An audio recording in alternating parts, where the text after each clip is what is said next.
मानव जीवन भोजन के लिए पौधों पर निर्भर है, क्योंकि पौधे ही भोजन बनाने में सक्षम हैं। इसी के तहत प्राचीन मानव ने अपने प्रारंभिक व्यवसायों में एक खेती शुरू की। खेती करने की प्रक्रिया ने मानव को एक स्थान पर रहकर जीवन यापन की अनुमति भी दी। खेती करने के तरीके और फसलों के प्रबंधन और सुधार के लिए उसने कुछ निश्चित प्रक्रियाओं का इस्तेमाल किया।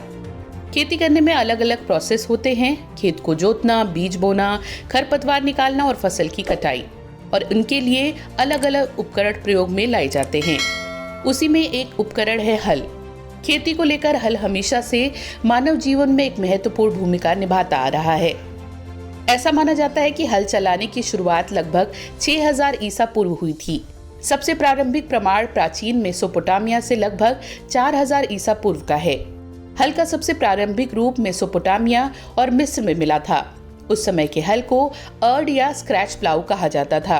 ये एक साधारण लकड़ी का उपकरण था जिसमें एक नुकीली छड़ी या कांटा होता था, जिसे मानव या जानवरों द्वारा खींचा जाता था।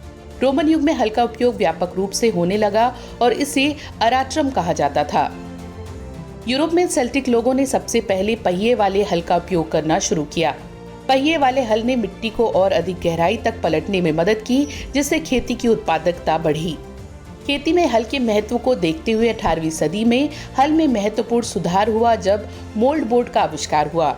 मोल्ड बोर्ड ने मिट्टी को पलटने की प्रक्रिया को और अधिक प्रभावी बना दिया और 19वीं सदी के मध्य में अमेरिकी मैकेनिक जॉन डियर ने स्टील का हल बनाया।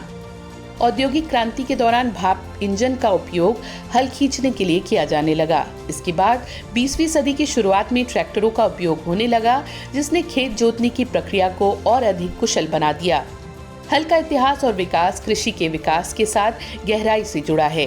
प्रारंभिक लकड़ी के हल से लेकर आधुनिक ट्रैक्टर चालित हल तक इस उपकरण ने खेती की तकनीक में क्रांतिकारी बदलाव लाए हैं।